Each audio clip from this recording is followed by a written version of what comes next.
उसके बाद जीम,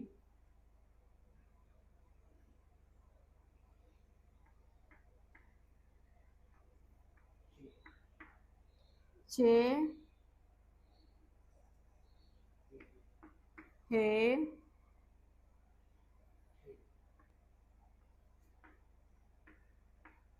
अब देखिए जो जीम वाला शक्ल है, जीम, चे, हे और हे, ये भी चार शक्ल सेम हो गया, ठीक है।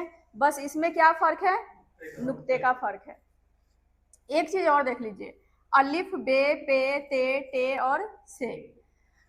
अलिफ अ की आवाज है, बे पढ़ रहे हैं, लेकिन क्या कौन सी आवाज है इसकी, ब की। वैसे प, त, ट और स।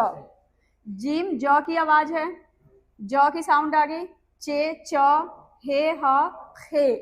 ये कौन सा खे है, खून वाला, खुद जिससे खुदा लिखा जाता है, ख पैर बिंदी।